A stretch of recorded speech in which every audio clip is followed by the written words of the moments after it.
सभी बंधुओं को मेरा नमस्कार। आइए आज बात करते हैं हमारे देश के समस्त सम्मानीय युवाओं के बारे में, जो कहीं ना कहीं किसी परीक्षा का तैयारी कर रहे हैं। तो परीक्षा सबसे आप समझ गए होंगे कि आज का मुद्दा है पेपर लीक। और ये छोटी मोटी समस्या नहीं है, ये बहुत बड़ी समस्या है। क्योंकि जिस प्रकार से हमारे केंद्र द्वारा आयोजित परीक्षाएं, राज्य द्वारा आयोजित परीक्षाएं लगातार लीक हो रहे हैं उसमें पेपर, वो बहुत ही चिंता का विषय है।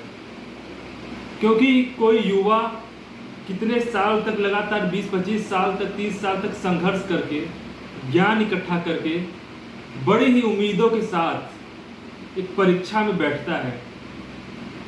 उसको ये उम्मीद रहती है कि मैं इस परीक्षा में उत्तीर्ण होकर क्वालिफाई करके अपने परिवार की दशा बदलूंगा, अपने आने वाले पीढ़ी को एक अच्छा माहौल दूंगा और तमाम सुविधाएं उपलब्ध कराऊंगा जिससे वो स्वयं वंचित रह जाता है। लेकिन केंद्र में बैठी भाजपा सरकार और उत्तर प्रदेश की योगी जी की सरकार पेपर लीक मामले को बिल्कुल भी गंभीरता से नहीं लेती है। क्योंकि अगर वो पेपर लीक मामले को गंभीरता से लिए होते हैं तो लगातार इस प्रकार से पेपर लीक नहीं होते हैं। लेकिन सरकार के नज़र में युवाओं का कोई महत्व नहीं है। उनके नज़र में युवा केवल नारा लगाने के लिए उनके रैलियों में और उनके लिए सोशल मीडिया में पोस्ट करने के लिए युवा हैं।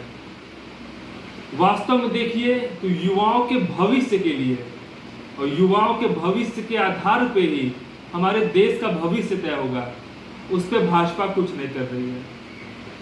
और इसके लिए बड़ा ही साधारण सा उपाय है। क्योंकि नेताओं को ये समझ में नहीं आता कि कोई व्यक्ति कोई परीक्षा दे रहा है और संयोगवश मान लीजिए कि उसका 30 वर्ष किसी परीक्षा देने की आयु है मैक्सिमम, वो व्यक्ति 29 वर्ष का है, उसके लिए खाली आखिरी मौका है परीक्षा देने का और दुर्भाग्य से पेपर लीक हो जाता है। तो फिर जांच होने में 1.5, 2, 3 साल, 4 साल, 5 साल की प्रक्रिया चलती है। तो फिर वो युवा उस परीक्षा में दोबारा बैठने लायक नहीं रह जाता है, क्योंकि उसकी योग्यता जो क्राइटेरिया होती है उससे वो बाहर हो जाता है।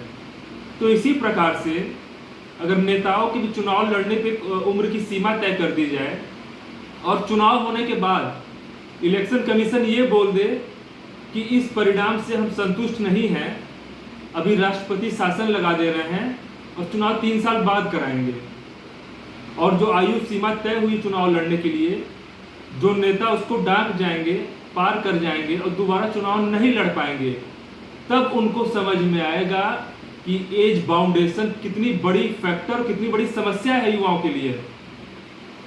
क्योंकि जिस परीक्षा में उम्र का बाउंडेशन लगा रहता है और संयोग से कई बच्चे बिल्कुल बॉर्डर पे उम्र के ही परीक्षा देते हैं, किसी कारणवश वो बॉर्डर पे देते हैं और वो परीक्षा लीक हो गया तो उनका तो भविष्य बर्बाद हो गया।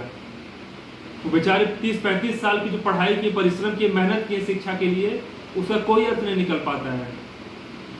तो ऐसे में सरकार से ये आग्रह करूँगा कि पेपर लीक मामले में एक अच्छा कानून बनाएं जिससे कोई पेपर लीक कराने कोई भी आदमी हिम्मत ना करे, और साथ ही साथ पेपर लीक कराने वाले ब्रोकरों के साथ साथ जिस विभाग से पेपर लीक हो रहा है उनके अधिकारियों पर भी कार्रवाई की जाए।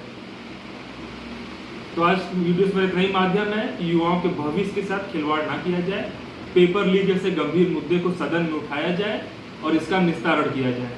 धन्यवाद।